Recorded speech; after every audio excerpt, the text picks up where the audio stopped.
નમસ્કાર વિદ્યાર્થી મિત્રો, હું ચિંતન બારૈયા ઓટોમેટિવના ઓનલાઈન ક્લાસીસમાં આપનું હાર્દિક સ્વાગત કરું છું. આજે આપણે ધોરણ 10ના પ્રથમ યુનિટનું સેશન 7 ટ્રાન્સમિશન સિસ્ટમ વિશે અભ્યાસ કરવાનો છે. તો આપણે ધોરણ 9માં શીખી ગયા છીએ કે ટ્રાન્સમિશન સિસ્ટમ ખરેખર છે શું. તો કે ટ્રાન્સમિશન સિસ્ટમ એ એન્જિનમાં ઉત્પન્ન થયેલ જે પાવર છે, એન્જિનમાં ફ્યુલના દહનથી જે ઉષ્મા ઉર્જા ઉત્પન્ન થઈ એ જે પાવર છે એ મિકેનિકલના અલગ ઘટકો દ્વારા પ્રસારિત થઈ જે ફાઇનલ ડ્રાઈવ છે. ફાઇનલ ડ્રાઈવ એટલે કે જે વ્હીલ આપણું જે પૂર્ણ ગોળ ફરે છે, જેને લીધે આપણી વાહન છે એ ગતિમાં રહે છે, એ ફાઇનલ ડ્રાઈવ. બરાબર, 4 વ્હીલમાં ટ્રક એવું કંઈ હોય તો એની ફાઇનલ ડ્રાઈવ છે એ પાછલા વ્હીલ હોય. તો એન્જિનમાં ઉત્પન્ન થયેલ જે પાવર છે એ ફાઇનલ ડ્રાઈવ સુધી પહોંચાડવામાં જેટલા મિકેનિકલ ઘટકોની જરૂરિયાત રહેલી છે, આ દરેક ઘટકોને આવરી લેતી સિસ્ટમ છે એને કહેવાય ટ્રાન્સમિશન સિસ્ટમ. ટ્રાન્સમિશન સિસ્ટમમાં જે એન્જિનનો ઉત્પન્ન થયેલ પાવર છે એ ધીરે ધીરે આપણે ટ્રાન્સફર કરતાં છેલ્લી રિયર ડ્રાઈવ સુધી પહોંચાડવાનું હોય છે. બરાબર, આ રિયર ડ્રાઈવમાં તમે જોઈ શકો છો કે એમાં ગિયર બોક્સ આવશે, ક્લચ આવશે, ટોર્ક કન્વર્ટર આવશે, પ્રોપેલર શાફ્ટ આવે, પ્રોપેલર શાફ્ટ યુનિવર્સલ જોઈન્ટ આવશે, યોગ જોઈન્ટ આવશે, ડિફરન્શિયલ આવશે અને પછી આપણી રિયર એક્સલ આવશે. આ એટલા બધા ઘટકો દ્વારા આપણે આ પાવર છે એ છેલ્લે ક્યાં પહોંચાડીશું? આપણી ફાઇનલ ડ્રાઈવમાં. તો આપણે 9માં તો શીખ્યા હતા, પણ થોડુંક વિશેષ કંઈક ટ્રાન્સફોર્મેશન સિસ્ટમ વિશે આજે અહીં આપણે ચર્ચા કરીશું. પહેલાના રસ્તામાં તમે ટ્રાન્સમિશન સિસ્ટમ વિશે ખૂબ જ ઓછો અભ્યાસ કર્યો હતો. આ સ્તરમાં તમે પદ્ધતિ વિશે વધુ શીખવા જઈ રહ્યા છો. એટલે કે clutch assembly, gear box assembly અને પ્રોપેલર શાફ્ટ, આ 3 મુખ્ય ઘટકો છે. એની વિશે આપણે જોઈશું. તો સૌથી પહેલું છે ક્લચ એસેમ્બલી. તમે ક્લચના કાર્યો, ક્લચની આવશ્યકતાઓ અને તેના મુખ્ય ઘટકોનો અભ્યાસ કરી ચૂક્યા છો. ચાલો હવે ક્લચ એસેમ્બલી વિશે વધુ શીખીએ. ક્લચના અમુક પ્રકાર પાડવામાં આવ્યા છે. સૌથી પહેલા ક્લચનું તમને કાર્ય કહું તો ક્લચનું કાર્ય એ આપણી એન્જિન અને ડ્રાઇવિંગ શાફ્ટ છે. એન્જિનની ડ્રાઇવિંગ શાફ્ટ છે તેને ડ્રીવન શાફ્ટ વચ્ચે જોડાણ કરવું અને જોડાણ તોડવા માટે ક્લચનો ઉપયોગ થાય છે. બરાબર છે. જે આપણી ડ્રાઇવિંગ શાફ્ટ છે અને ડ્રીવન શાફ્ટ છે તે વચ્ચેનું જોડાણ તોડવા અને જોડાણ કરવા માટે ક્લચનો ઉપયોગ થાય છે. તો તેના પ્રકાર વિશે ચર્ચા કરીએ તો સૌથી પહેલું આવે છે ઘર્ષણ ક્લચ, સિંગલ પ્લેટ અને મલ્ટીપલ પ્લેટ, વેટ અને ડ્રાય. બરાબર, આ ક્લચના પ્રકાર છે. પછી આવે છે કોન ક્લચ. બાહ્ય અને આંતરિક ક્લચ કહેવાય એને. કેન્દ્રગામી એટલે સેન્ટ્રીફ્યુગલ અને અર્ધ કેન્દ્રગામી સેમી સેન્ટ્રીફ્યુગલ ક્લચ. શંકુઆકાર સ્પ્રિંગ ક્લચ અથવા યંત્રના અંદરના પડદો ડાયાફ્રામ ક્લચ.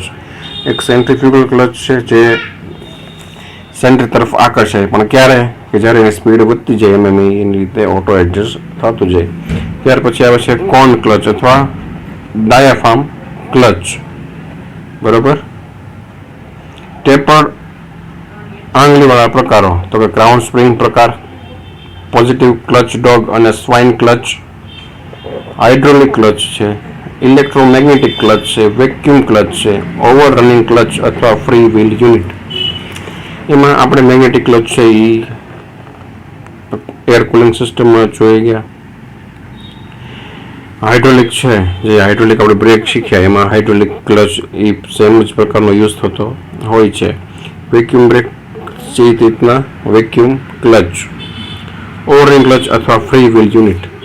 આ મુખ્ય ક્લચના પ્રકાર છે. હવે અહીંયા આપણે ઘર્ષણ ક્લચનો જે સિદ્ધાંત છે એને અનુસરીશું. તમે આકૃતિમાં જોઈ શકો છો કે અહીં તમને એક ડ્રીવન ડ્રાઈવર શાફ્ટ આપેલી છે એ અને બી, તેની સાથે બે પ્લેટો આપેલી છે સી અને ડી, બરાબર. અને બીજી આકૃતિમાં તમે જોઈ શકો છો કે તે બંને એક સાથે ફરતી જોવા મળે છે. પહેલામાં બંને નથી ફરતી, જ્યારે બીજામાં બંને ફરવા મળે છે. પહેલા ચિત્રમાં ખાલી ડ્રાઈવ એ છે એ જ ફરે છે. ઘર્ષણ ક્લચનો સિદ્ધાંત ઉપરની આકૃતિ દ્વારા સમજી શકાય. ચલો, શાફ્ટ એ અને ડિસ્ક સી અમુક ઝડપે ફરતા હોય છે. શું કીધું? શાફ્ટ એ અને ડિસ્ક સી અમુક ઝડપે ફરે છે, અને શાફ્ટ બી અને ડિસ્ક ડી સ્થિર જોડેલા હોય. શરૂઆતમાં ક્લચ જોડેલા ન હોય. હવે ડિસ્ક પર કેટલુંક અમુક એક્સિયલ બળ ડબલ્યુ ડિસ્ક ડી પર લગાવવામાં આવે છે. બંને એકબીજાના કોન્ટેક્ટમાં નથી, પણ એના કેન્દ્રમાં આપણે એક્સિયલ ફોર્સ ડબલ્યુ આપીએ છીએ. એટલે શું થશે? ડિસ્ક સી ના સંપર્કમાં ડિસ્ક ડી આવશે. આમ ઝડપથી સંપર્ક સી અને ડી વચ્ચેના ઘર્ષણનું બળ બનશે. પરિણામે ડિસ્ક ડી પણ ફરવાનું શરૂ કરશે. આમ ડીની હાજર ઘર્ષણ બળ પર આધારિત છે. જેમ બદલામાં ડબલ્યુ લાગુ કરવું પ્રમાણસર છે. જો ડબલ્યુમાં ધીમે ધીમે વધારો થાય તેમ ડીની ગતિમાં અનુરૂપ વધારો જોવા મળશે. જ્યાં સુધી સ્ટેજ આવે ત્યાં સુધી ડીની ગતિ સીની ગતિ જેટલી જ થાય છે. તે પછી ક્લચ સંપૂર્ણ રીતે રોકાયેલ હોવાનું કહેવામાં આવે છે. આ ફ્રિક્શન ક્લચનો સિદ્ધાંત અહીં તમને કીધો. એમાં ડબલ્યુ છે એક્સિયલ બળ છે, ટી છે એ ટોર્ક છે. એ તમે જોઈ શકો છો કે ડિસ્ક ક્લચ છે એ તમે અહીં જોઈ શકો છો કે એના પેડલ થી માંડી એના લીવરેજ અને ડ્રીવન શાફ્ટ છે, ડ્રાઈવર અને ડ્રીવન કઈ રીતના કાર્ય કરે એ તમે આકૃતિ ઉપર તમે જોઈ શકો છો. અસરકારક રીતે ઘર્ષણ સપાટીની ત્રિજ્યા આર, એટલે જે ડિસ્ક સી અને ડી છે એની ત્રિજ્યા. તો ટોર્ક કેટલો થશે? તો કે ઘર્ષણાંક ડબલ્યુ અને રેડિયસના આધારે આપણને ટોર્ક છે એ ઉત્પન્ન થતો જોવા મળશે. આમ આપણે જોઈએ છીએ કે ઘર્ષણ ક્લચ દ્વારા પ્રસારિત ટોર્ક 3 પરિબળો પર આધાર રાખે છે, એટલે કે મ્યુ ડબલ્યુ આર. એનો અર્થ એ છે કે ઉપરોક્ત કોઈ પણ અથવા બધા પરિબળો વધારે થવાથી ટોર્ક માત્રામાં વધારો થશે, જે ક્લચ પસાર કરી શકે. જો કે આ દરેક કેસોમાં ઉપરની મર્યાદાઓ આપેલી છે. ગિયર બોક્સના ભાગોને જોડવા. ગિયર બોક્સના કાર્યો અંગે અગાઉના સ્તરે ચર્ચા કરવામાં આવી છે. આ સ્તરમાં તમે પ્રચાર વિશે વધુ શીખશો. પ્રસાર એટલે કે ટ્રાન્સફોર્મેશન. હવે ગિયર બોક્સની જરૂરિયાતો અહીં આપેલી આવી છે. તો ગિયર બોક્સ સામાન્ય રીતે શું કરે કે જ્યારે આપણે ટોર્કની જરૂરિયાત હોય ત્યારે ગિયર બોક્સ આપણને ટોર્ક જરૂરિયાત પૂરી પાડે. જ્યારે સ્પીડની જરૂર હોય ત્યારે આપણને ગિયર બોક્સ છે એ સ્પીડ આપશે. આમ બંને પ્રકારના ઉપયોગમાં આપણને ગિયર બોક્સ બહુ ઉપયોગી છે. મોટા વાહનોમાં વિવિધ ગુણો અને પ્રકારના રસ્તાઓ અને વિવિધ ગતિએ દોડવું પડે છે. આ વિવિધ બોડી પ્રોફાઇલ હોવા ડ્રાઇવિંગના વિવિધ આવશ્યકતાઓ, જેમ કે કામ કરવું અને ઝડપી પ્રવેગ વગેરે, અને ડ્રાઈવરોની ડ્રાઇવિંગ ટેવ વૈવિધ્યસભર હોવાના કારણે વાહનોએ અનેક પ્રકારના પ્રતિકારમાં કાબુ રાખવો પડે છે. તદુપરાંત તેમાં વિવિધ ગતિએ વાહન છે આપણે એને ચલાવવાનું હોય છે. એમાં પહેલું છે રોલિંગ અવરોધ. કેવો? રોલિંગ અવરોધ. રસ્તાની સપાટીની સામગ્રી સિમેન્ટ, અલ્ફાટેડ વગેરે, બરોબર. આ જે અવરોધ છે એ આ નીચેની ગુણવત્તા ઉપર. રસ્તાની સપાટીની ગુણવત્તા લીસી છે કે રફ છે કે શુષ્ક અથવા ભીની છે. સામગ્રી અને ટાયરના દાંતાની ડિઝાઇન. હવે એમાં જે આપેલા છે દાંતા એ કયા પ્રકારના છે? વ્હીલના. ટાયરમાં ફુગાવો એટલે કે દબાણ, વધુ પડતા દબાણ, ઓછું દબાણ અથવા બરોબર દબાણ. આ 3 પ્રકારની વસ્તુ રહેલી છે. ત્યાર પછી બીજું કાર્યક્ષેત્ર છે તો કે રસ્તાઓનો અવરોધ, જે મુખ્યત્વે આધાર રાખે છે રસ્તાનો ઢાળ, રસ્તાનું લપસણું, નીચાનું ટેકરા, ઊંચા ટેકરા વગેરે. વાહનનું વજન હળવું, મધ્યમ અને ભારે. હવાનો અવરોધ, જે મુખ્યત્વે આધાર રાખે છે વાહનની ગતિ, ધીમી, મધ્યમ અને ઝડપી. હવાની દિશા અને ઝડપ, તરફેણમાં વાહનની ગતિ વિરુદ્ધ દિશામાં અથવા આડી હવા.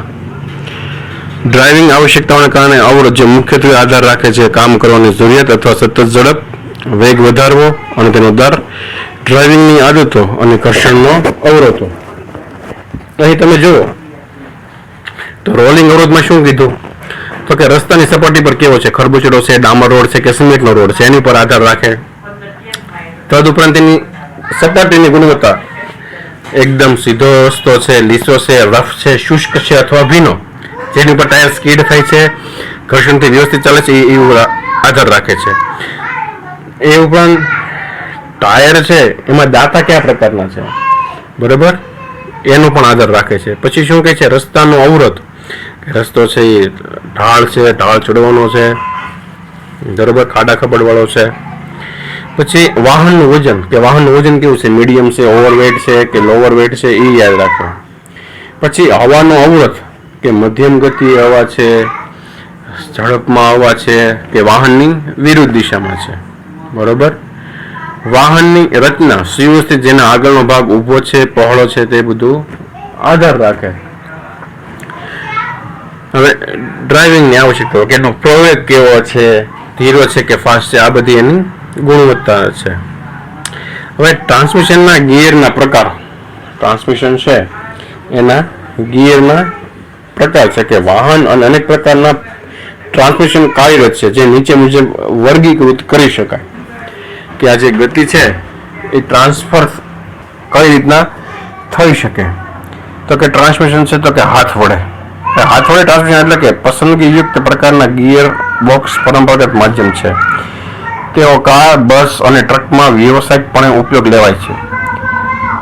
માનક અથવા પરંપરાગત ગિયર બોક્સ તરીકે પણ ઓળખાય છે. એટલે આપણે મેન્યુઅલી જે આપણે જે જરૂરી હોય એ ગિયર એંગેજ કરીએ, ડિસએંગેજ કરીએ એની ઉપર રાખે. એમાં જુઓ તો સ્લાઇડિંગ મેશ ગિયર છે, કોન્સ્ટન્ટ મેશ ગિયર છે, semi cross mesh gear box છે, ઓવરડ્રાઈવ છે અને સિંક્રોનસ ગિયર બોક્સ છે અને ઓવરડ્રાઈવ છે. આ બધું શું કરીએ કે આપણે મેન્યુઅલી એટલે કે હાથ વડે બધું સિલેક્ટ કરતા હોઈએ છીએ. ત્યાર પછી આવે છે અર્ધ સંચાલિત ટ્રાન્સમિશન એટલે કે સેમી ઓટોમેટિક. અર્ધ સંચાલિત ટ્રાન્સમિશનમાં એક મધ્યવર્તી વ્યવસ્થા સામેલ છે, જે હાથ વડે અને સ્વયં સંચાલિત પ્રણાલીનું સમાયોજન કરેલું છે. એમાં પહેલો હવે ઇલેક્ટ્રોનિક કંટ્રોલ ફ્લુઇડ ડ્રાઈવ સાથે, ઇલેક્ટ્રિક કંટ્રોલ્ડ ઓવરડ્રાઈવ સાથે અને ફ્લુઇડ ડ્રોપ ડ્રાઈવ, બરાબર. આ ડ્રાઈવને આધારે આપણે કેવું કરીએ તો કે સેમી ઓટોમેટિક કરી શકીએ. આ જલ્દી તમે જુઓ તો કે આપણું સાદું છે, આ ગિયર બોક્સની ડ્રાઈવ આપેલી છે, જેમાં એક મેઇન શાફ્ટ છે અને એક છે પાછળ છે, એ આપણી ગિયરની છે, જેને આધારે આપણે શું નક્કી કરીએ છીએ કે આપણે કયા પ્રકારનું ગિયર એંગેજ કરવું છે, ટોર્કનું ગિયર એંગેજ કરવું છે કે સ્પીડનું. એ તમે આકૃતિ ઉપર તમે જોઈ શકો છો.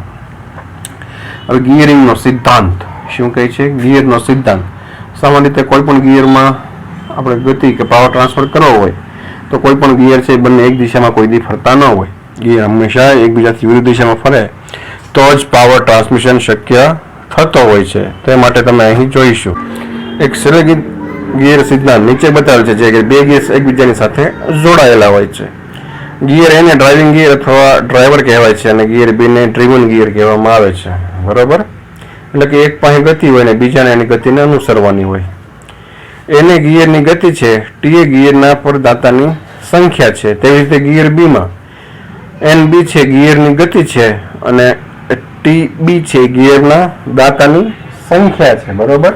એક ગતિ આપી છે અને સંખ્યા આપેલી છે, તો એનું ગુણોત્તર કેવું થશે તો કે ગિયર A ની ગતિ ભાગ્યા ગિયર B ની ગતિ, બરોબર. A ના દાતાની સંખ્યા એને ભાગ્યા B ના દાતાની સંખ્યા. અહીં તમે જો બે ગિયર આપેલા છે. હવે નીચેના ઉદાહરણ દ્વારા ગિયર બોક્સનો સિદ્ધાંત તપાસવા માટે ખૂબ જ સ્પષ્ટ થશે. નીચેના ઉદાહરણમાં ડ્રાઇવિંગ ગિયરને 60 દાતા આપ્યા છે, કારણ કે તે સૌથી મોટું છે. આપણે કહીએ છીએ કે એકવાર ફરે છે. ડ્રીવન ગિયરમાં 30 દાતા છે, જે ડ્રીવન ગિયરની પરિભ્રમણ સંખ્યા સામાન્ય 60 દાતા કે તેથી 30 દાતા વડે ભાંગો. હવે વેલોસિટી ગુણોત્તર, બરાબર. તો એ કેવું કહે છે કે બળ દ્વારા ખસેડાયેલું અંતર પર વજન દ્વારા ખસેડાયેલું અંતર. એટલે 25 ગુણ્યા ટી એની સાથે ગિયર એ વત્તા 75 ટી ગિયર બી, એટલે 3/1 આંતરિક ગતિ વત્તા બાહ્ય ગતિ, એટલે ડ્રાઈવર પ્લસ ડ્રીવર, એટલે 3:1 રેશિયો અહીં આપણને પ્રાપ્ત થાય છે. બળ દ્વારા ખસેડેલું અંતર, વજન દ્વારા ખસેડેલું અંતર, તો કે 20 TA વત્તા 80 TA, 4:1 આંતરિક ગતિ પ્લસ બાહ્ય ગતિ, તો ડ્રીવર અને ડ્રાઈવર કેટલું આવ્યું? 4:1. અહીં બંનેનો ગુણોત્તર દર્શાવેલ છે. ત્યાર પછી આપણો ભાગ અગત્યનો આવે છે તો કે પ્રોપેલર શાફ્ટ. કેવો આવેલો છે? Propeller shaft. અગાઉ આપણે ગિયરિંગનો સિદ્ધાંત અને ક્લચનો સિદ્ધાંત જોઈ ગયા કે આપણે કઈ રીતના ગિયરના દાંતાનો એડજસ્ટમેન્ટ કરી આપણો વેલોસિટી ગુણોત્તર મેળવી શકીએ છીએ. પાછળના વ્હીલ ફેરવવા માટે ટ્રાન્સમિશનના મુખ્ય શાફ્ટ તરીકે રોટરી ગતિ પ્રોપેલર શાફ્ટ દ્વારા વિભિન્ન કેસિંગ સુધી ફેરવવામાં આવે છે. આ તમે જોયું હોય કે ટ્રક અથવા બસમાં તમે નીચેની બાજુ જોયું હોય તો આડો જે પાઇપ તમને દેખાય છે જે સર્ક્યુલર હોય છે, બરોબર, હેવી, અને એકથી વધારે ભાગોમાં વિભાજિત હોય એને શું કહેવાય? Propeller shaft. તેને યુનિવર્સલ જોઈન્ટ દ્વારા જોડવામાં આવે છે. પ્રોપેલર શાફ્ટને ટ્રાન્સમિશન ટોર્કના ટોર્સિયન તણાવનો સામનો કરવો પડે છે. બરાબર, પ્રોપેલર શાફ્ટ છે એ એક સોલિડ ભાગમાં હોય નહીં. શું કામ? તો કે જેના કારણે બેન્ડિંગ થવાની શક્યતા રહેલી છે. તેમ છતાં તે પ્રકાશને સારી રીતે સંતુલિત કરતું હોવું જોઈએ જેથી કંપન અચાનક અને ઊંચી ઝડપે ના થાય. આ કારણોસર તે એક મજબૂત સ્ટીલ ટ્યુબમાંથી બનેલું હોય છે. સોલિડ પ્રોપેલર શાફ્ટનો પણ ઉપયોગ થાય છે. કેટલીક એપ્લિકેશનમાં શાફ્ટને ટેકો આપવા માટે પ્રોપેલર શાફ્ટ સેન્ટર નજીક અથવા તેની નજીકના બેરિંગ્સ સામેલ છે. કેટલીક એપ્લિકેશનમાં પણ પ્રોપેલર શાફ્ટ બે વિભાગમાં હોય છે જે કેન્દ્ર બેરિંગ દ્વારા સપોર્ટેડ છે અને યુનિવર્સલ જોઈન્ટ દ્વારા જોડવામાં આવે છે. હવે શું કહે છે કે શાફ્ટ બહુ મોટી હોય, બરાબર, લેન્થમાં, એટલે કે એની જે આપણે રિયર એક્સલ છે એ બહુ દૂર હોય તો શું કરે? વચ્ચે એક બેરિંગ આપે, સપોર્ટિંગ બેરિંગ, જેથી શું થાય? આ પ્રોપેલર શાફ્ટને સપોર્ટ રહે અને ટ્રાન્સમિશન અવિરત રહે અને કંપન છે એ ઘટાડી શકાય. અહીં તમે જુઓ કે પ્રોપેલર શાફ્ટનું વિભાજિત ડ્રોઈંગ અહીં આપેલું છે, એટલે કે તમે બધા ઘટક જોઈ શકશો.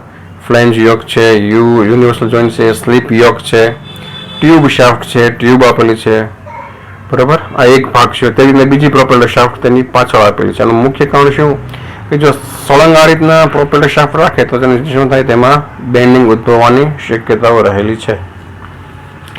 નોંધનીય છે કે ટ્રાન્સમિશનના મુખ્ય શાફ્ટ અને ડિફરન્શિયલ પિનિયન શાફ્ટ એક આડા રસ્તામાં નથી. પાછળની ડિફરન્શિયલની એક્સેલ હાઉસિંગ ફ્રેમ સાથે સ્પ્રિંગ દ્વારા જોડાયેલું છે.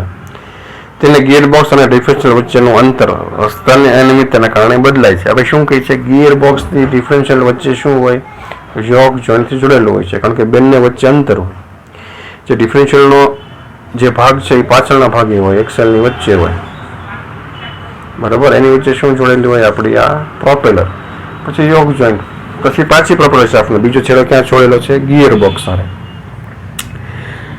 ક્રમમાં પ્રોપેલર શાફ્ટને આ બે ફેરફારોનો વળાંક લેવા જ જોઈએ. તે ડ્રાઈવરના ખૂણા વિવિધતાને મંજૂરી આપવા માટે એક અથવા વધુ યુનિવર્સલ જોઈન્ટ સાથે આપવામાં આવે છે, પણ તેને સ્લાઇડિંગ જોઈન્ટ પ્રદાન કરવું આવશ્યક છે જે પ્રોપેલર શાફ્ટની અસરકારક લંબાઈ બદલવા માટે પરવાનગી આપે છે. હવે યુનિવર્સલ જોઈન્ટ શું કરે? તો કે રસ્તા એકદમ સીધા ન હોય. ગિયરનો ભાગ, ગિયરબોક્સનો ભાગ કોક વખત ઊંચો હોય, પાછલા વ્હીલનો ભાગ કોક વખત નીચે આવવાનો છે, એટલે શું થશે? આ યુનિવર્સલ જોઈન્ટ છે કોઈ પણ એંગલે પાવર ટ્રાન્સમિશન કરવામાં સરળતા રહે છે અને બેન્ડિંગ થતું નથી.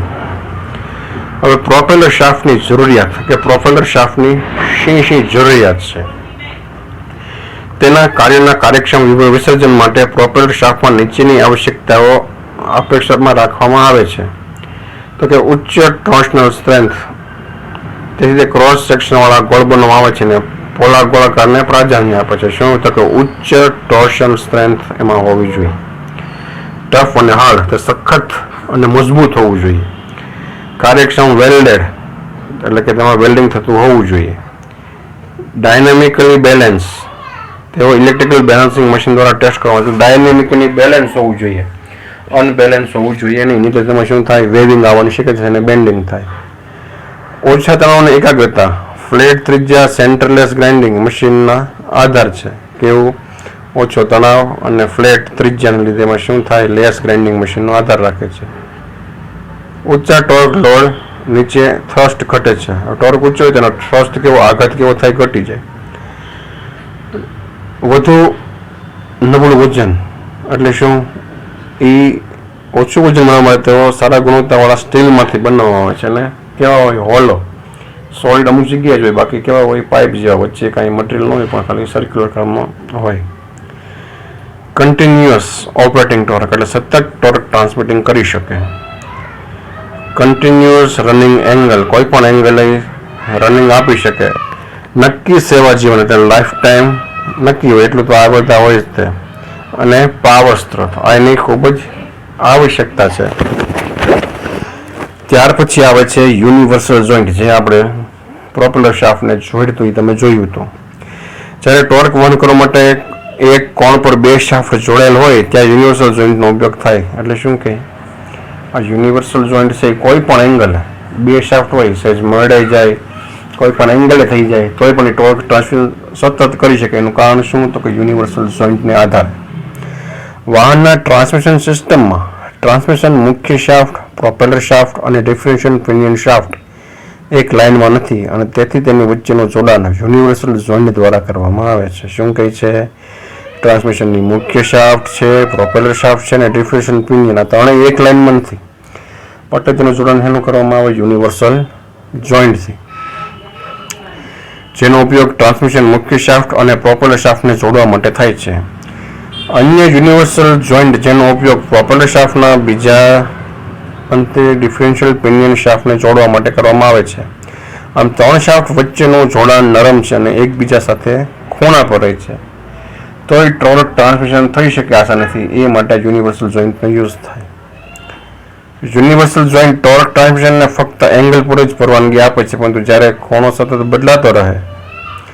એક સામાન્ય યુનિવર્સલ જોઈન્ટને બે વાય પ્રકારના યોક બોક્સ, એક ડ્રાઇવિંગ શાફ્ટ પર અને બીજો ડ્રીવન શાફ્ટ પર એમ ક્રોસ પિન, જેને સ્પાઈડર કહે છે. સ્પાઈડરના 4 હાથ હોય એટલે કે આપણે વધતા પ્લસ આકારમાં. એને તમે કોઈ પણ ગેરેજ જાઓ તો એને લગભગ યુનિવર્સલ જોઈન્ટ ઓછા કહે પણ એને ચોકડી કહે, એવું જનરલી બધા કહે, જેને ટ્યુનિયલ તરીકે પણ ઓળખવામાં આવે છે. બે શાફ્ટ યોકના અંતરમાં બેરિંગ્સ એસેમ્બલ હોય છે. ડ્રાઇવિંગ શાફ્ટ અને ડ્રીવન શાફ્ટ એકબીજાના ખૂણા પર હોય તો યોકના બેરિંગ્સ દરેક ઝોલા સાથે યોકને ટ્યુનિયલ પર ફરવા માટે પરવાનગી આપે છે. તમે જુઓ છો કે અહીંયા યુનિવર્સલ જોઈન્ટ આપેલા છે અને બોડી યોક આપેલા છે. જો એમાં વધતા નિશાની છે, તેની સાથે સામે સી આકારના બે પ્લગ આપેલા હોય છે એટલે તેની સાથે એ કોઈ પણ એંગલે આપણે પાવર ટ્રાન્સમિશન કરવા માટે સક્ષમ છે. તમે આકૃતિમાં જોઈ શકો છો કે આપણા યુનિવર્સલ જોઈન્ટ્સ છે. જ્યારે શાફ્ટ કોણ પર કાર્યરત હોય ત્યારે એક સામાન્ય યુનિવર્સલ જોઈન્ટ સામાન્ય રૂપે ગતિ આપતું નથી, પણ તે સિવાય કોન્સ્ટન્ટ વેલોસિટી સતત વેગ પ્રકારના યુનિવર્સલ જોઈન્ટ, કારણ કે પીવોટ પિન એક જ સમતલ ફરતી નથી. ડ્રાઇવ શાફ્ટ દરેક પરિબળોમાં 2 વાર મહત્તમ વધારો કરશે અને ઓછામાં ઓછો ઘટાડો કરશે. આ ડ્રાઇવિંગ શાફ્ટ અને ડ્રીવન શાફ્ટ વચ્ચે તમે જોયું કે આ પ્રકારનો યોગ જોઈન્ટ હોય, એક વખત વધારો કરે અને એક વખત એના ઘટાડો કરશે. જોકે વિવિધતાથી ડિગ્રી ઓછી છે તે બે યુનિવર્સલ જોઈન્ટનો ઉપયોગ દ્વારા ઘટાડી શકાય છે. બે સાંધા ગોઠવવામાં આવે છે જેથી દરેક જોઈન્ટનું નોન યુનિફોર્મ પરિભ્રમણો બીજા પરિભ્રમણોને તટસ્થ કરે છે. વિવિધતાને એટલે કે જે એંગલ છે એ એંગલ ઘટાડી કરી શકાય છે. બે સાંધા ગોઠવવામાં આવે જેથી દરેક જોઈન્ટનું નોન યુનિફોર્મ પરિભ્રમણ ઘટાડી શકાય, એટલે બંને સાંધા એકબીજાને સાપેક્ષ જ રહે છે. ઓટોમોબાઈલમાં નીચેના પ્રકારના યુનિવર્સલ જોઈન્ટ વપરાય છે. આપણે ઓટોમોબાઈલ છે એમાં કયા કયા પ્રકારના છે તો કે ક્રોસ છે, કોન્સ્ટન્ટ વેલોસિટી સતત વેગવાળા, રબર કપલિંગ, પોપેટ પ્રકારના જોઈન્ટ, લેર રબ પ્રકારના જોઈન્ટ. આ એટલા પ્રકારના જોઈન્ટ ઉપયોગ થાય છે. હવે આકૃતિમાં જુઓ તો કે આપણે પ્રોપેલર શાફ્ટ અને યોગ જોઈન્ટ અને એમાં કઈ રીતના જોડાણ થાય તમે અહીં જોઈ શકો છો. તો ક્રોસ જોઈન્ટ છે, ગ્રીસ નિપલ છે, નીડલ બેરિંગ છે, ગ્રીસ નિપલ છે, ફર્સ્ટ સ્લિપ જોઈન્ટ છે, પ્રોપેલર શાફ્ટ, આ રીતના જોઈન્ટ દ્વારા આપણે એન્જિનમાં ઉત્પન્ન થતો પાવર છે એ ઓછા ઘર્ષણમાં વપરાયા બાદ આપણે આપણી ડ્રીવન શાફ્ટમાં આપણે અહીં પહોંચાડી શકીએ છીએ. એ તમને આકૃતિમાં અહીં જોઈ શકો છો. તો વિદ્યાર્થી મિત્રો, આ સત્રમાં આપણે અલગ અલગ ક્લચ, ગિયર, પ્રોપેલર શાફ્ટના યોગ જોઈન્ટ વિશે અભ્યાસ કર્યો, તેના પ્રકાર, તેની જરૂરિયાત વિશે સમજણ મેળવી, જેથી કરી આપણે ટ્રાન્સમિશન સિસ્ટમ કઈ રીતના કાર્ય કરે છે એની આપણને સમજ આ સત્રમાં મળી. તો આશા છે કે તમને આ સત્રમાં આનંદ થયો છે. ફરી મળીશું પાછા એક નવા સત્ર સાથે. જ્યાં સુધી નમસ્કાર.